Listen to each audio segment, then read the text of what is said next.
God bless you. God bless you. Karibuni sana watu wangu katika live video ya siku ya leo. My name is Safeguarding Officer Jeff kama kawaida, and I thank God for you. I thank God for all our safeguarding families duniani popote mlipo. Tunashukuru. Thank you for safeguarding children with us. Asanteni sana, sio kazi rahisi, sio kazi easy, but definitely it is a worth. Ni kazi ambayo it has its worth because we have our children and we must make sure we keep them safe from any sort of harm. So watu wangu, siku ya leo ni kitu ambaye nimeweza, honestly personally, nimeweza kuombea hii video ya siku ya leo because imenikera, imenisumbua.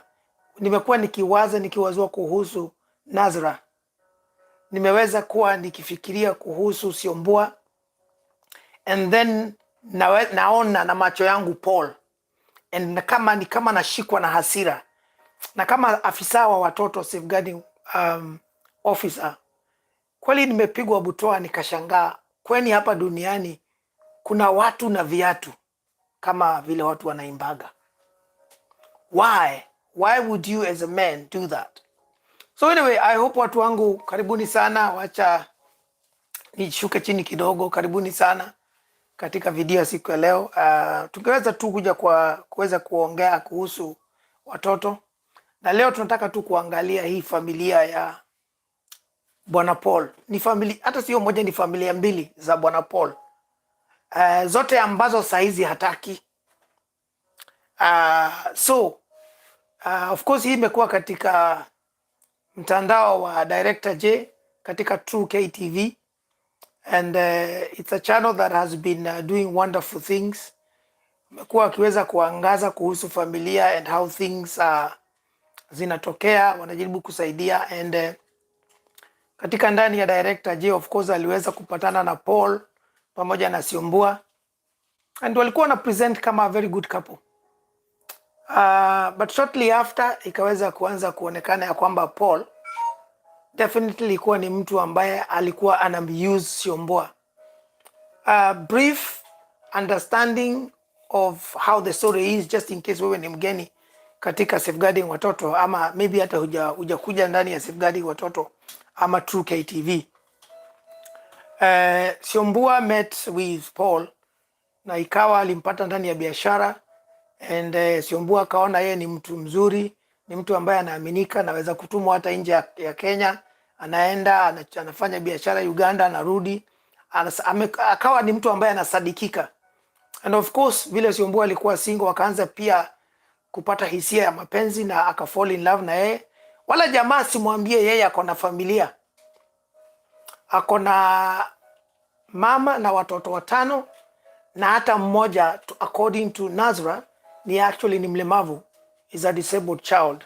Of course ndani ya video zile ambazo Director J na Nasra wameweza kufanya the last 2 videos, Nasra hajaweza kuongea kuhusu huyu mtoto ambaye ni mlemavu, but the original video ile ambaye ilikuwa ni a phone call, ile ambayo Siombua na Nasra waliweza hata kuongeleshana mbaya kama kawaida, unaposikia bwana wako amechukuliwa na mtu mwingine, vitu kama hizo. Nasra aliweza kutaja pale ambaye Paul amemwachilia na mpaka ako na mtoto mlemavu. Definitely I don't know why Director J hajaweza kuuliza Nasra kuhusu huyu mtoto, ama sijui Nasra alisema hivyo ama ilikuwa ni mtoto wake, but I want to believe that ya kwamba Nasra akona mtoto ambaye anakona needs, and that is why she's actually worried and really concerned with this man that married her from school sweetheart. Kama umeweza kufuata history, of course Nasra alisema walijiona na Paul tangia shuleni, na of course waka fall in love, and the sad story is these guys were completely on the other side of religion. Of course Nasra ni Muislam, and she follows her religion, na Paul then alikuwa ni Mkristo, na vile walisema wanataka kuoana, ikawa Paul anaambia mpaka watu wao asipomuoa Nasra atajinyonga. Of course Nasra naye aka fall in love, na kuambia wazazi wake, na wazazi wakasema kama atakuwa itabidi aslim ama kuwe Muislam. So of course Paul then, we believe, aliconvert for the purposes just of getting hold of Nasra and making sure that ameweza kumpata na aweze kuwa kama bibi yake, because from what we understand he actually was not so much interested with the religion kulingana na vile amejibehave. I think tutakuja kuona baadaye katika hii video why ninasema hivi. I'm not here to judge anybody what religion you are, it doesn't bother me. Kama wewe ni Mkristo, kama wewe ni Muislamu, Muhindu, kama wewe ni una religion, it's not my concern. My concern for me here is about making sure that children are protected. They are safeguarded from suffering any sort of harm, neglect, abuse, emotional, financial, whatever you can call it. Naweza kuzinema hapa. Hiyo ndio kazi yangu, nimeenda shule for that, but that's not the main purpose of the video. So anyway, Nasra of course walipolewa na Paul, definitely wakaanza kupata watoto, and definitely they were not well off, but kama kawaida vile watu wanachukuana na waanza kufanya kujenga maisha, mnatumainia Mungu ya kwamba mtainuka na mtaenda mbali na mtalea watoto wenyu vizuri, watasoma, mtaweza kupata mali kwa sababu Mungu atawajalia na mtafanya kazi pamoja. But of course this guy had other agenda. Anyway, to cut the whole story short, aliweza kupatia Nasra watoto wawili watatu, na to my understanding walikuwa naishi CBD Nairobi, huko kwa Mukuru kwa Jenga. So you can imagine. So kile kinauma watu wengi size, because I think jana na leo Director J katika video yake watu wamekuwa kiuliza mambo ya Nasra sana, because tangu waone hizo video za Mukuru kwa Jenga kule Nasra wanaishi, walihama a year ago, hata Paul hajui, na Paul anaishi luxurious life, anaendesha gari, ni mtu ananunua maplot, anasema yeye he's a very respectable business person. Eti Director J anamwaibisha, anambilito, anamharibia biashara zake kwa TV, anamuoneshana kwa TV na hafai kuoneshanwa in a bad angle. Jamaa anakula looks sana, na watoto wake wako Mukuru kwa Jenga, hawana viatu, hawana hata chakula. Nasra hata kwa hiyo nyumba hakuna kitu, watoto hawana pahali wanaweza kuchezea kwa sababu Mukuru kwa Jenga everywhere is sewage. Mliona hiyo video jana, I don't have to show you or even go down there. So anyway, the worries here is ya kwamba of course aliacha Nasra huko na watoto 5 over a year ago, hajakuwa akishughulika na hao watoto.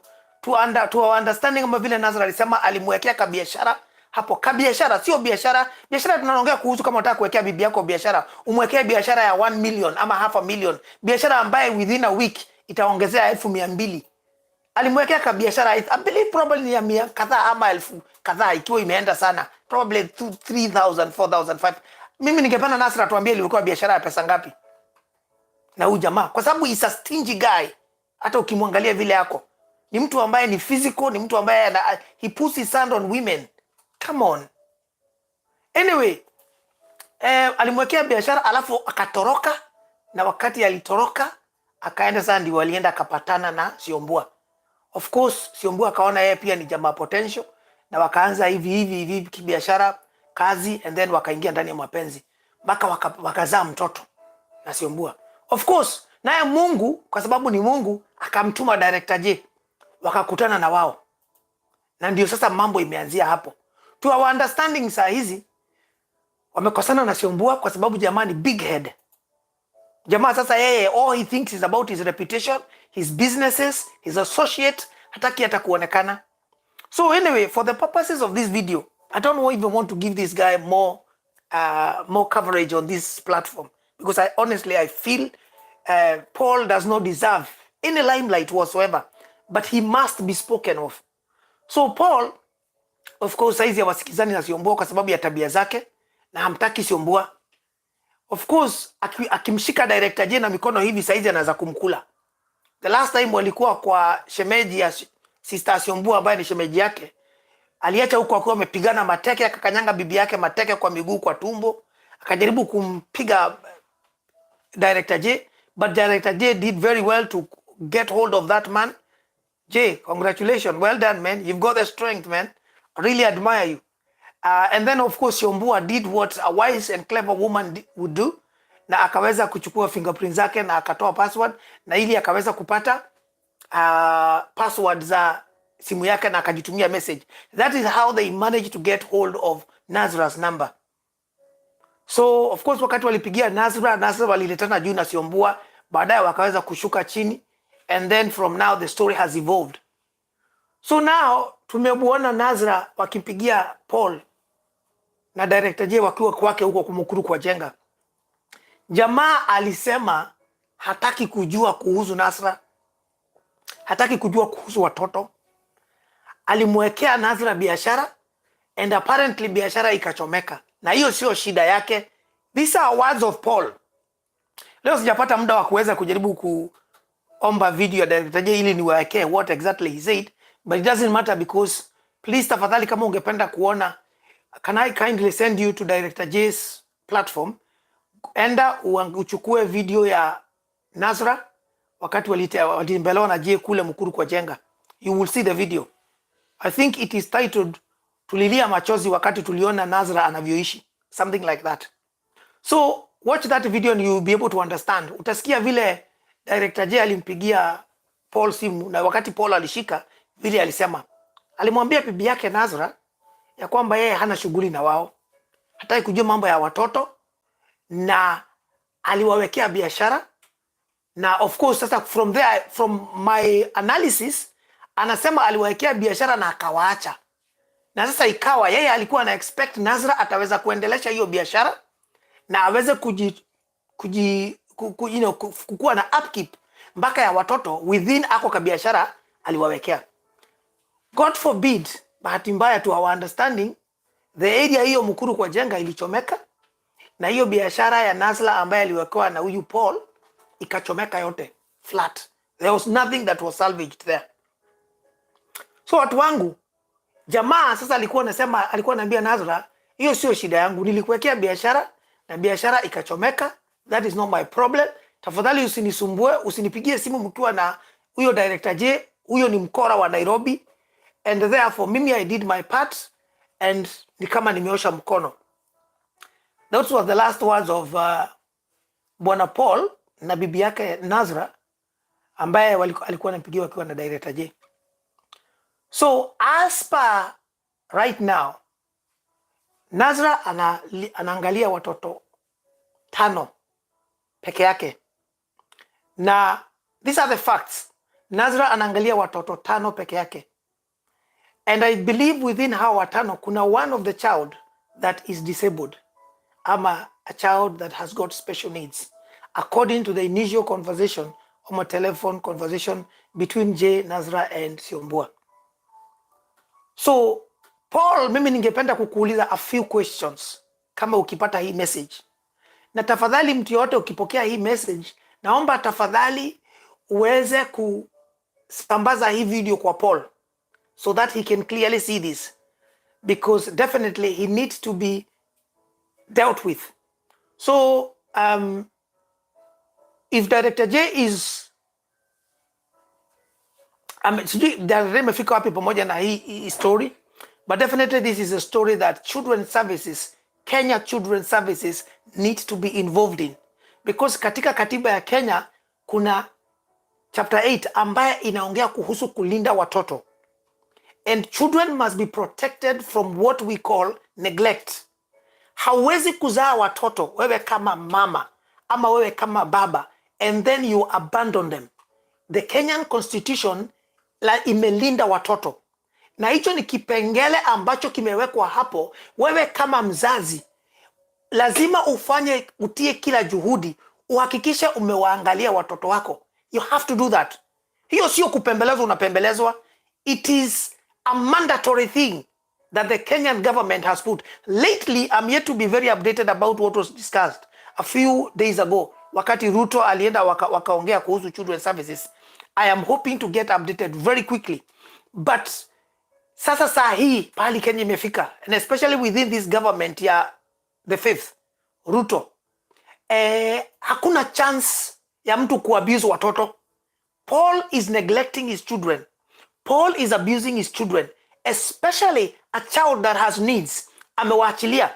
Kwa sababu ya nini? Ya kujipenda, selfishness. Kwa sababu ya kuwa mtu, hata siwezi kumdescribe Paul, because anaacha bibi yake Nasra mkuru kwa jenga, na anaanza another life with Siombua, na atadanganya Siombua.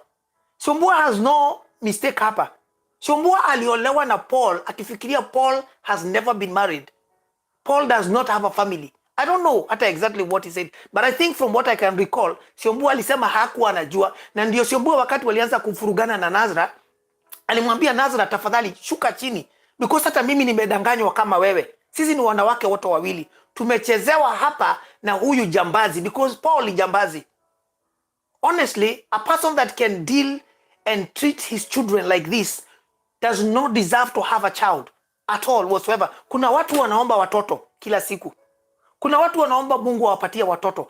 Then hapa kuna Paul ambaye ametupa watoto 5 na moja ni mlemavu. Na pia sasa ametupa mpaka, I don't know, we can't say that exactly because yeye ndiye akona watoto wa Siombua, as per the last time I understand, between Siombua alikuwa ametoka nyumbani. But hata hao wa Siombua, I don't think he takes care of them. And I would be very surprised if actually Paul has not got other children with other female out there. Maybe tungependa kuuliza kama wewe ni a woman na unajua uko na mtoto na Paul. Talk to us. Talk to us tafadhali. Let us know mimi ni mtu fulani na pia niko na mtoto na Paul. Ama mimi mtoto Paul anipea ball akakimbia. Siku hizi kuna DNA. So tumeona nani akichangiwa. Shemu akichangiwa pa DNA ifanywe ya Kamacha na baby Zawadi. Ili kieleweke ni mtoto wa tunajua ni mtoto wa Kamacha, lakini ni mtoto wa Albanas ama ni wa Shem. Hii mambo ijulikane, ama hata sio wa Shem wala Albanas, inaweza kuwa ni wa mwanamume mwingine huko. So the same thing, hiyo inaweza fanya. So tafadhali, kama wewe unajua wewe ni msichana na ulipata mtoto ama ulipachikwa mimba na huyu jamaa akakimbia, because he has that tendency ya kupachika wanawake mimba na anakimbia, please let us know and we will get in touch. So anyway, what I'm saying, the Kenyan government does not allow mtu kutupa watoto. Wewe Paul, let me speak to you now.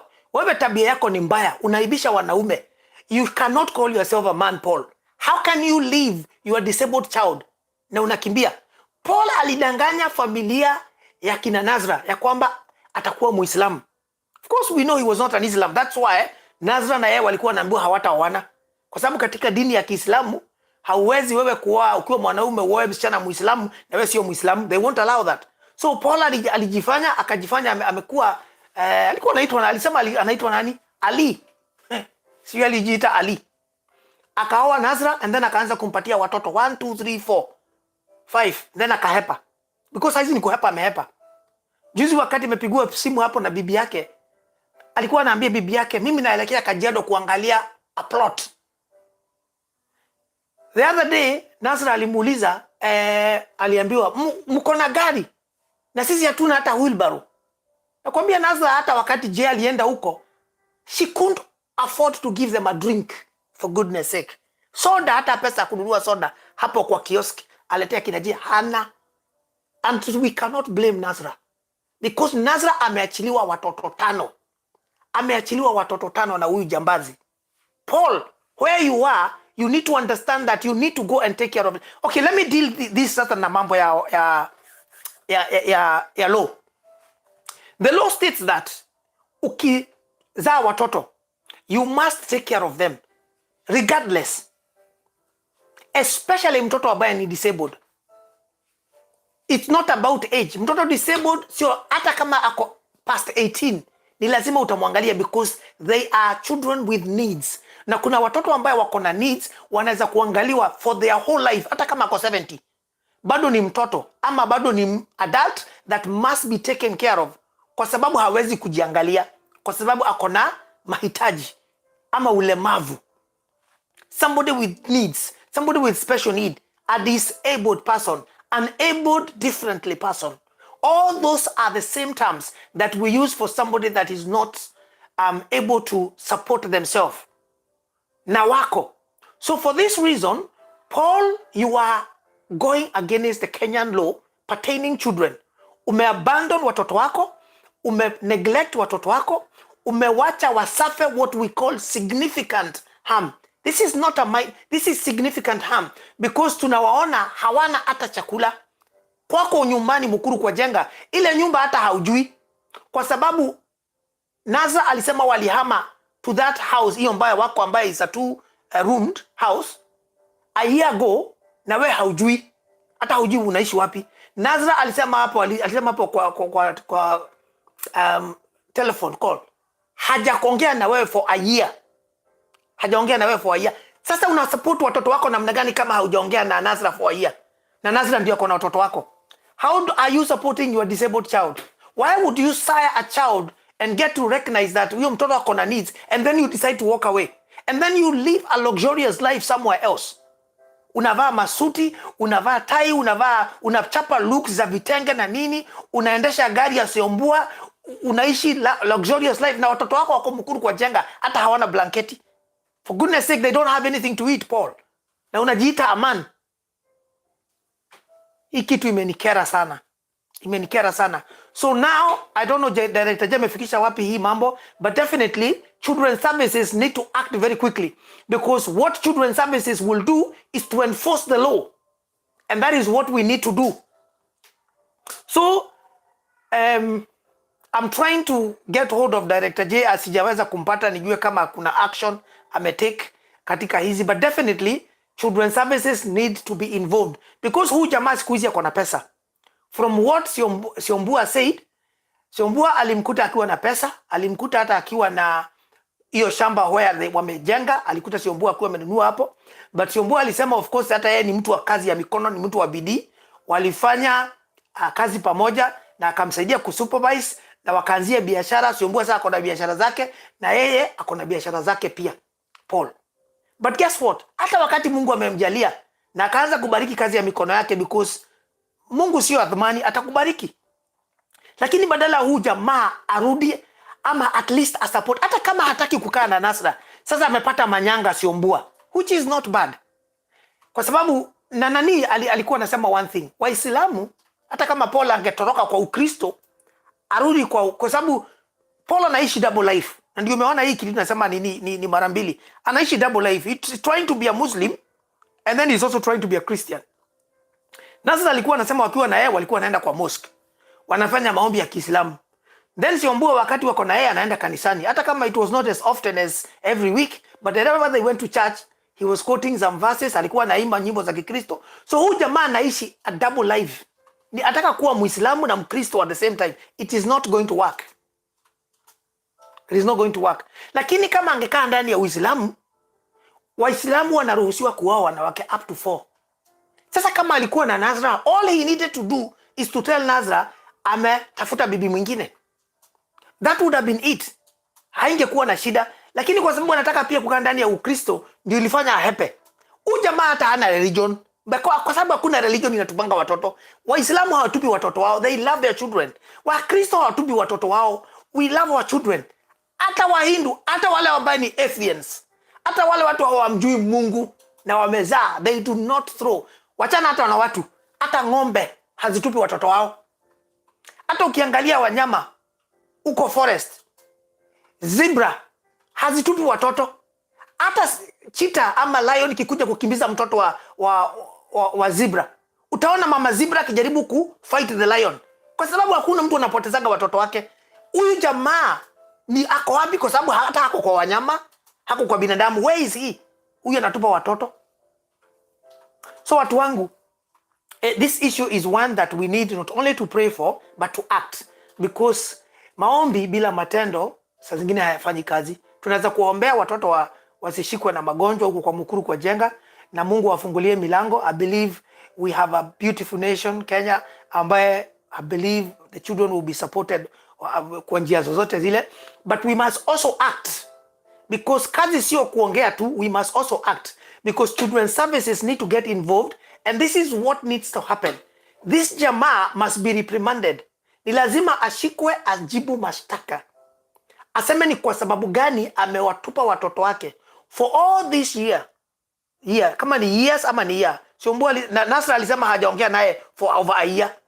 So hii mwaka yote alikuwa na expect ile biashara ilichomeka ikuwe ndio inapeleka watoto shule, ndio inanunulia watoto nguo, ndio inalisha watoto, ndio inalipa rent. Kwani what is wrong with some people? Mimi nimeshindwa kuelewa. Na ndio ulikuwa unaona Siombua alikuwa anakasirika because Siombua alikuwa anataka to understand who is this other woman that Paul has neglected. God in Siombua was telling her that huyu jamaa anadanganyana na kuna watoto ameneglect, naye Mungu anafichuanga hii mambo vizuri. And that is why hundreds of thousands of people have continued to say, hata kama watu wanamourn about Director J eti anaharibu family, Director J is being used of God. Hii mambo haingetokea kwa limelight kama Director J hangeweza kukutana na Paul na Siombua. Sasa angalia, just because of meeting with Paul and Siombua, revelation has come through that this guy has abandoned his family. Na hatujui kama kuna watu wengine huko nje ashazalisha na akatupa watoto. Because if somebody can throw one family, they can throw another. Kama ujamaa anaweza kutupa mtoto mmoja, anaweza kutupa watoto 5 wa Nasra, definitely anaweza kutupa watoto wengine huko nje. Because he's got the habit of doing that. And he must be stopped. Paul saizi according to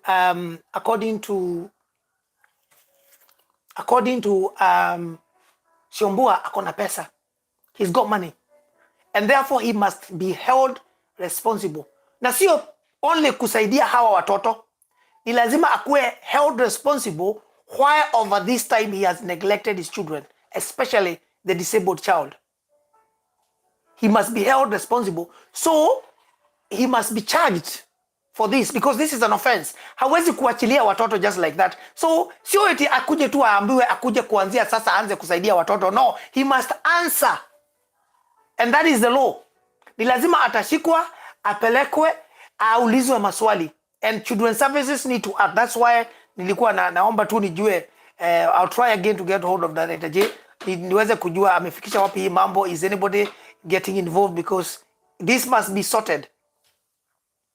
You know, so Paul, from wherever you are, usifikirie tu eti kwa sababu sasa utaanza kupatia Nasra pesa, umtumie 100,000 eti ili anyamaze. No. We tutahakikisha kwamba you are going to be followed. Na kama hautaki kuwa ndani ya live ya Nasra, then definitely do what is needed. Mpatie talaka kama ulimuoa, mpatie talaka na lazima upatiane reasons za kumpatia talaka. Lakini hata ukimpatia talaka, you must remember 5 children, au kobole ni wako. You will take care of them until they are adults and they are sorted. Na kama kuna huyo ambaye ni mlemavu, you will take care of that child until ikuwe ni lazima because lazima angaliwe every day. Na kama hawezi kujiangalia, they must be looked after, and you as a father are responsible for that. Right?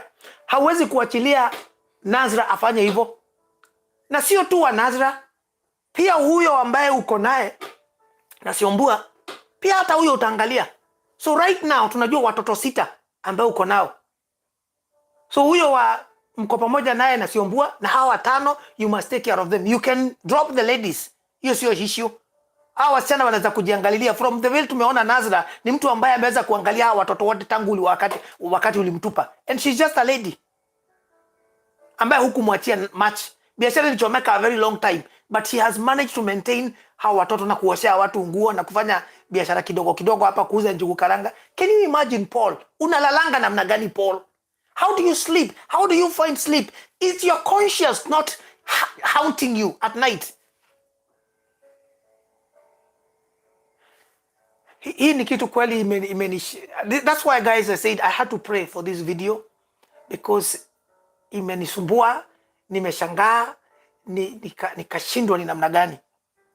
So guys, my prayer is that we are going to be able to liaise with Director J, niweze kujua anafikisha hii mambo wapi. My understanding is trying to arrange a meeting between Nasra and Siombua, but I think that meeting is fine. But what is important is to actually follow up what is happening with Paul, because Paul akona uwezo wa kusaidia watoto wake, but he's willingly chosen to neglect his family. And that is not allowed in law. It's not allowed. The Kenyan constitution does not allow people to abandon their children, to neglect their children, to allow their children to suffer wewe ukiwa na uwezo. Kama Paul hana uwezo yoyote na hata yeye mwenyewe ako tu huko, anaishi huko pia hata yeye ni mlevu, hawezi kitu, ni kama hata yeye ni kama hakuna kitu anajua, anaishi hands to mouth. Then that would be understandable. But we now know Paul akona pesa. And this is not about men, watu wangu. Kuna watu wanasema, oh, men do this. Oh, a lot of men, they want to cheat, they want to do. No. This is not about men. This is about Paul. This is about one individual that has decided that atatupa watoto wake na bibi yake. And imagine, kuna wakati Paul alikuwa anasema kama hata hawa Nasra atajinyonga. Hivyo ndivyo Nasra alisema.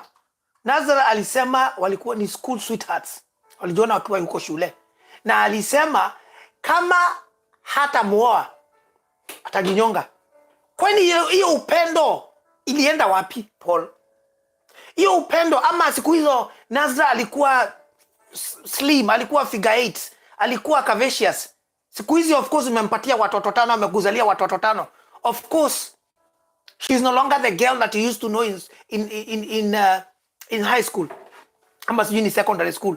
Wherever you are, you need to understand that women change when they get into marriage. Amekuzalia watoto 5. Kwa hivyo kama uliona tu sasa amekuwa plus size woman, ameongezea weight kidogo, ukafikiria sasa ni wakati yako ya kupepea, shindwe kabisa.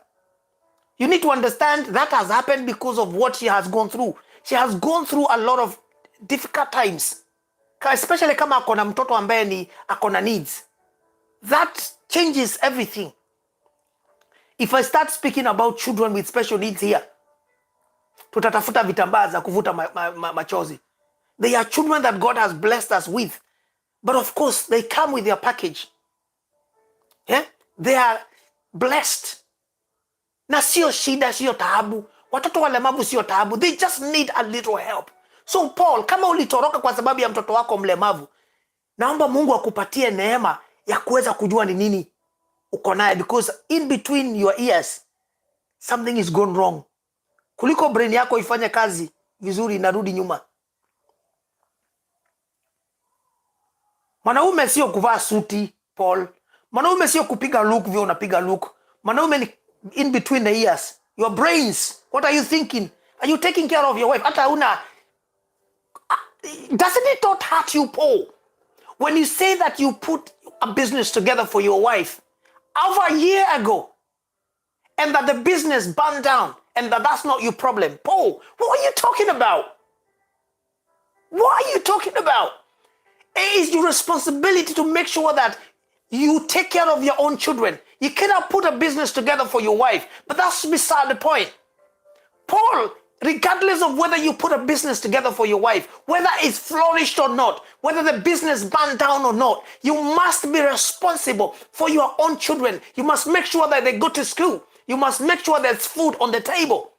You must make sure that they're dressed. You must make sure that they're going out. They've got play. They are enjoying their childhood. That is your responsibility as a father. What's wrong with you?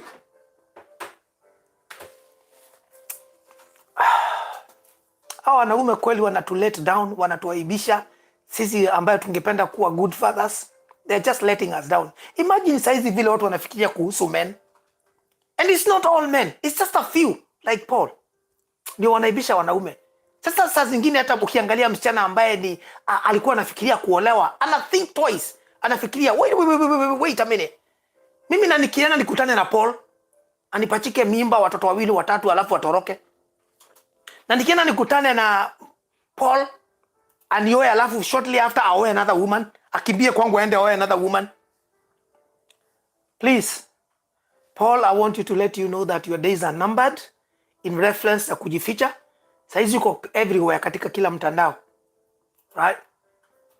And therefore, very soon, if I were you, I would come back and start sorting my family out, because I can guarantee you Either way, something is happening, and the law is going to catch up with you shortly. It's not going to be long.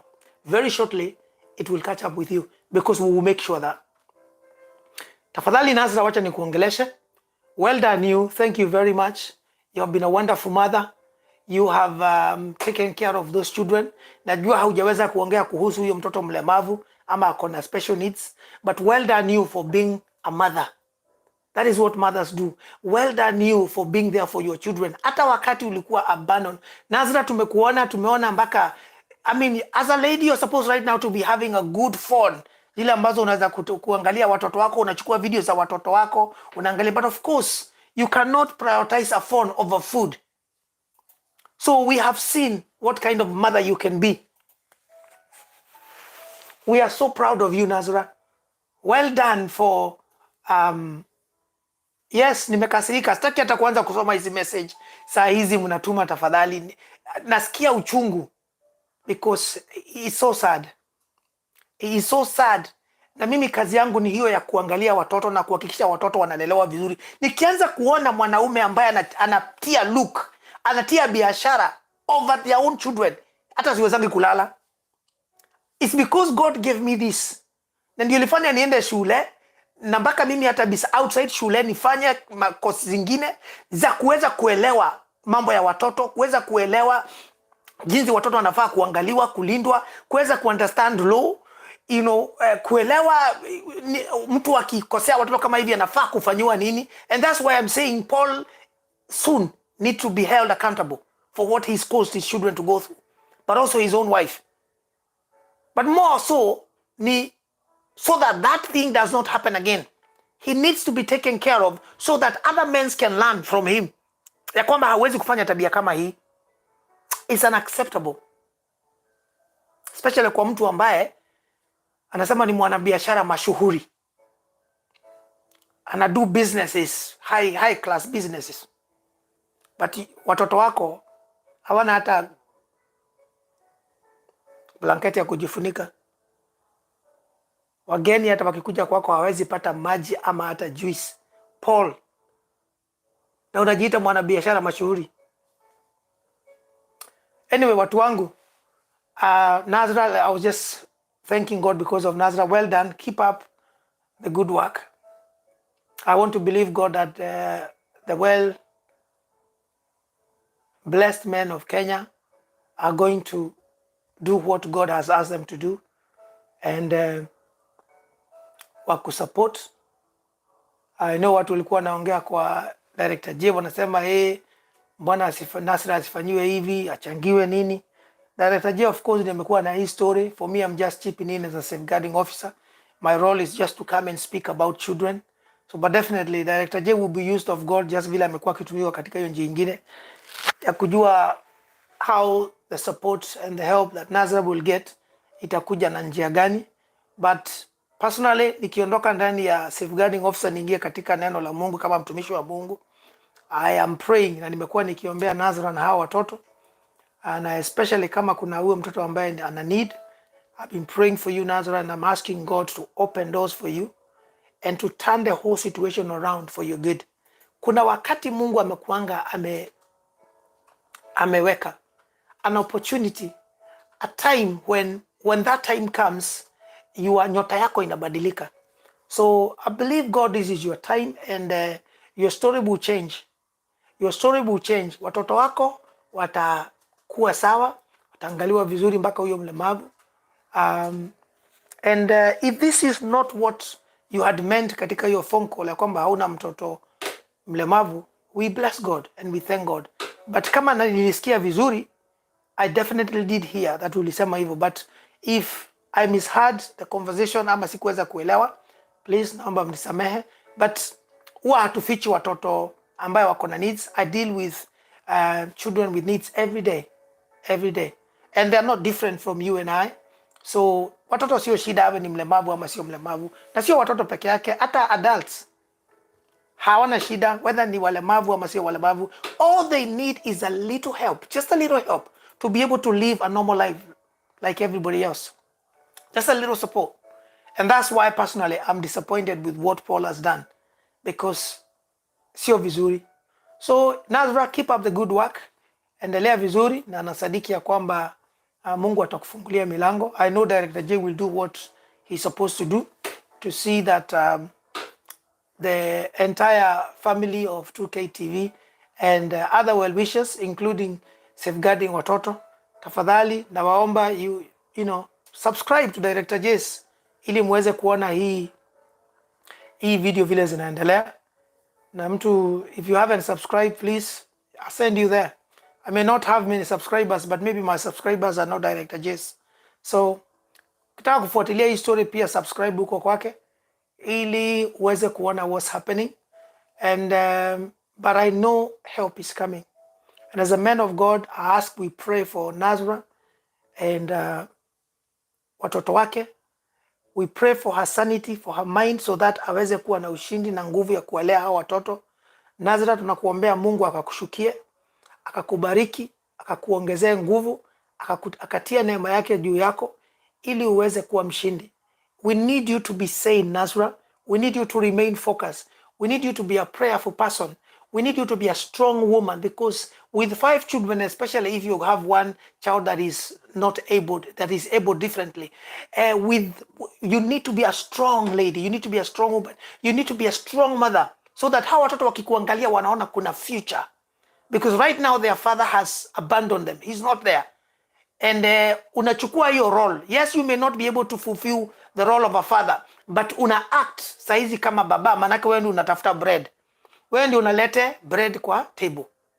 Bacon unailete hapo. So tafadhali, be strong, be zealous, and I know God is going to come through for you. Kwa watoto wako, tunawaombea Mungu awapatie afya, awalinde na awakinge na magonjwa. Awapatie grace, your daughters and your son. Awapatie neema yake ili wapate understanding. Revelation may come upon your children so that wakuwe big people. Ndani ya maisha wakae, in their adult life wakuje waone, oh, mommy did everything that she needed to do. And mommy deserves to live a beautiful life. Kwa sababu watakuwa umebarikiwa. Umebarikiwa Nasra, na watoto wako watabarikiwa. Shombua pia umebarikiwa. I know you are a woman of God. You are blessed. It doesn't matter what you guys are going through. Also, you guys be there for one another. Shombua and Nasra, be there for one another. Support one another. You guys have gone through the same ordeal. You've been put through a bad ordeal by this man that for some strange reason happened to manipulate the situations na akawadanganya watu wawili in different times. Na at the same time akaweza kuwa ameweza kuwadanganya. But unaweza kudanganya mtu one time or 2 times, lakini you cannot lie to all people all the time. And that is why wakati wa Paul ulifika, na sasa hii mambo imezinduka, and that is where we are. Asanteni sana, nashukuru sana. My people, I pray that you pray for these families, you support Nasra, tukipata the way that Jay is hoping to bring this forth. Tafadhali let us support Nasra na watoto wake, because of course Siombua right now is able. Siombua ako na uwezo, Siombua has business, Siombua is not struggling at all. Amebarikiwa sana, lakini Nasra needs our help. So tafadhalini mkipata hiyo, kama J vile atatengeneza, kama ni link, kama atatengeneza siku ya watu kubariki Nasra, please, I beg of you, Safeguarding family, hapa na duniani, support Nasra, tafadhali, so that she can see the hand of God. Asanteni sana, nashukuru sana.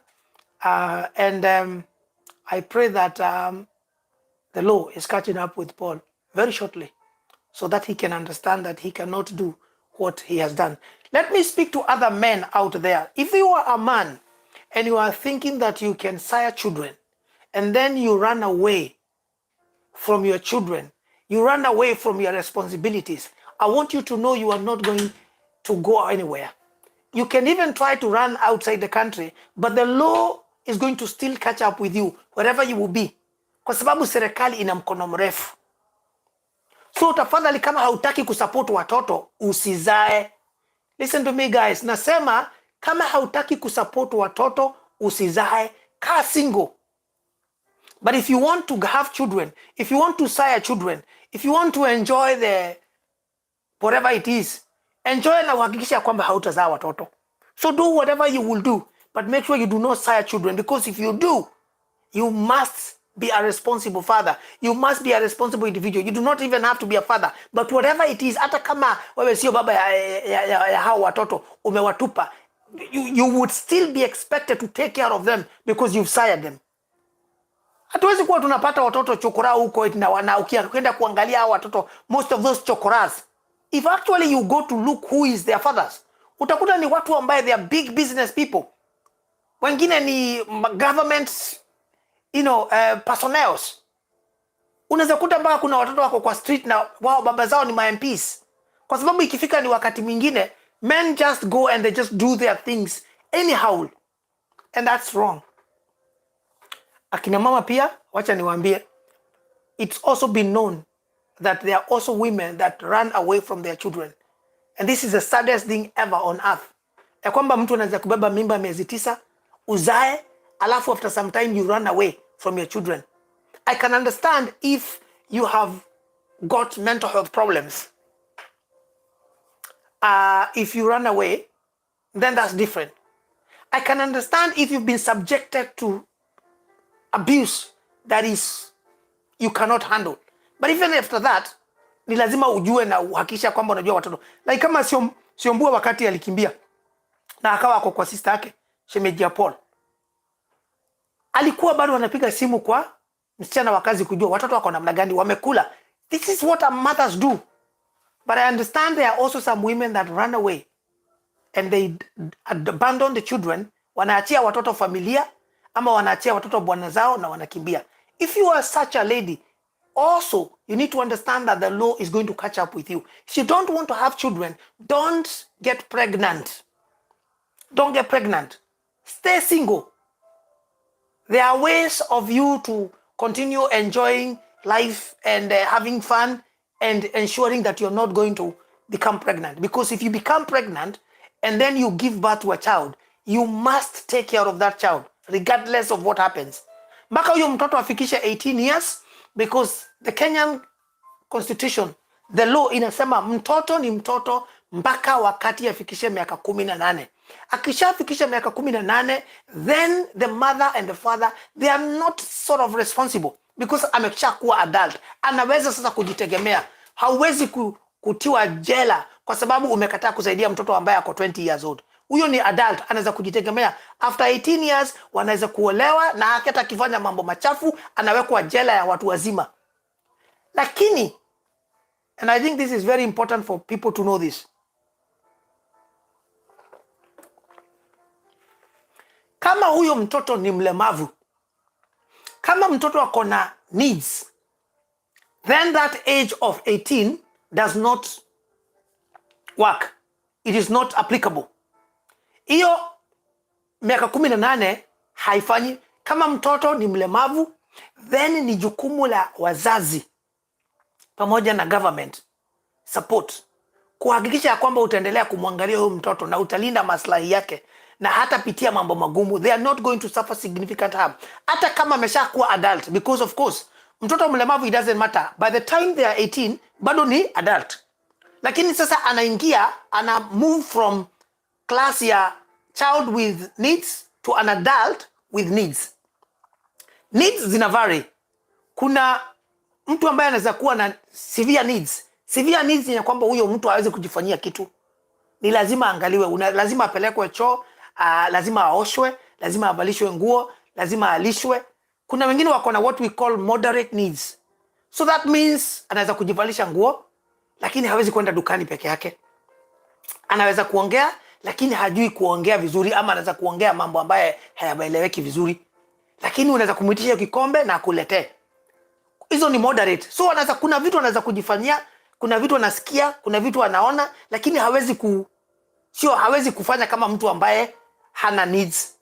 Na kuna watu of course that they have just very low moderate needs. Huyo mtu ambaye pia anaonekana akona needs tu kidogo tu. So huyo mtu anaweza enda mpaka university, anaweza fanya kazi na with very little help anakuwa mama, anakuwa bibi, anaolewa, anafanya kitu, anaweza kuwa kila kitu because needs zake ni kidogo. Lakini pia sio kama mtu ambaye hana needs, akona needs kiasi tu kidogo. Of course, na sasa kuna wale ambaye hawana needs kama mimi na wewe.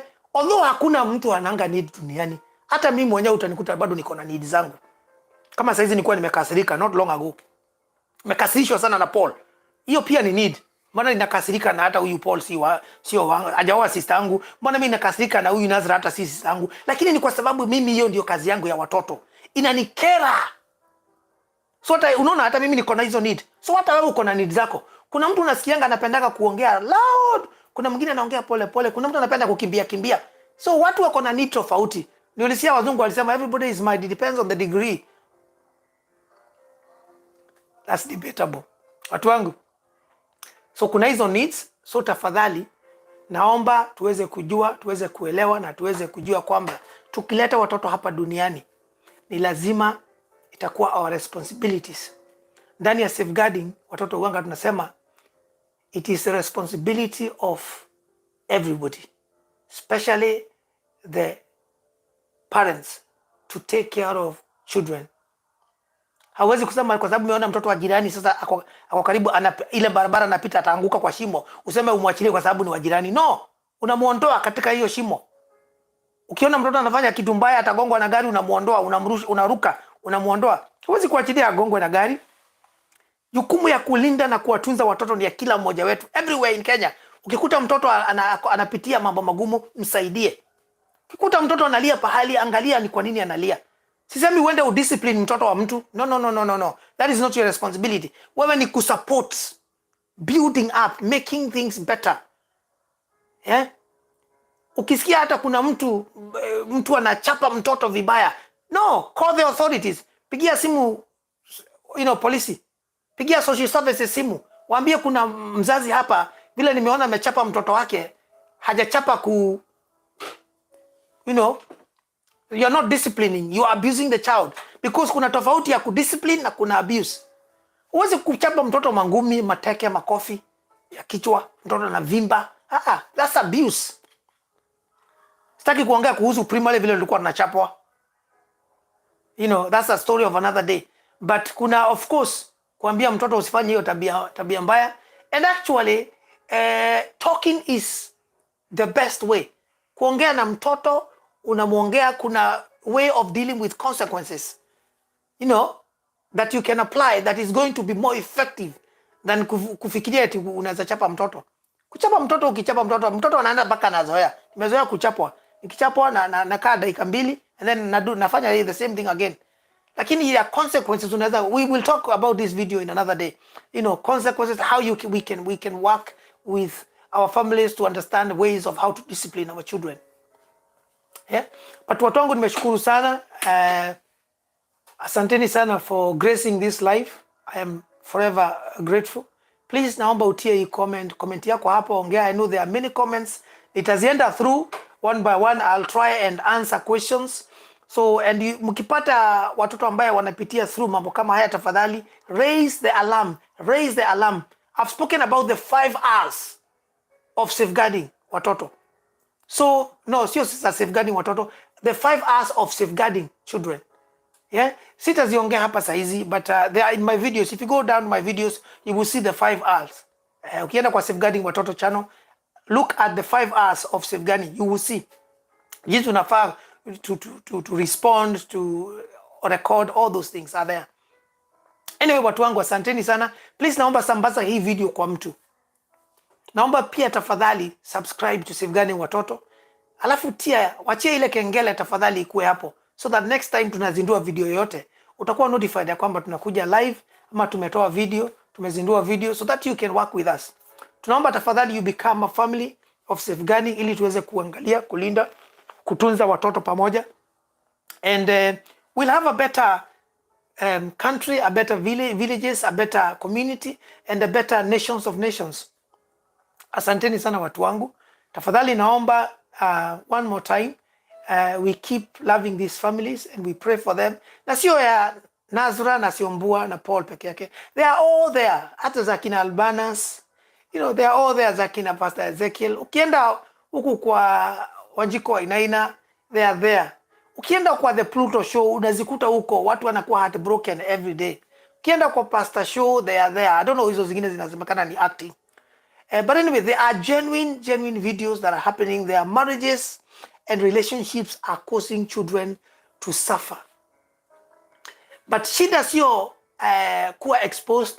Shida ni hawa watu wako huko ndani ambayo wanafanya hizo tabia mbaya. Wanafanya watoto wasafe. It is not the content creators who are exposing these issues that are the problem. The problem are the individuals that are concerned within the relationships. Hao ndio wako na shida. Kwa hivyo watu waache kucomplain na watu waache kusema hawa content creators waache kuzindua watu wanafanya watoto wasafe. No. Children are going to continue suffering hata watu wakiwa na hizo tabia. You see? So the most important thing ni watu watosheleke ndani ya ndoa na watilie maanani ya kwamba whatever God has given them, they must take care of it. Marriage is equals to work. Mimi wanga na sitaki kwanza kuhubiri. Ndoa ni kazi. Marriage is equals to work and you must work. You must take care of your children. You must take care of your family. If you are a man, you must support your husband. If you are a woman, but you must also do whatever you need to do. Proverb 31's woman. Don't just sit there and wait. Work hard kama Nasra. Hakikisha kwamba you are taking care of your children. Watu wangu ni hayo tu, asanteni sana. I'll see you very soon in another video. I really appreciate. God bless. God bless.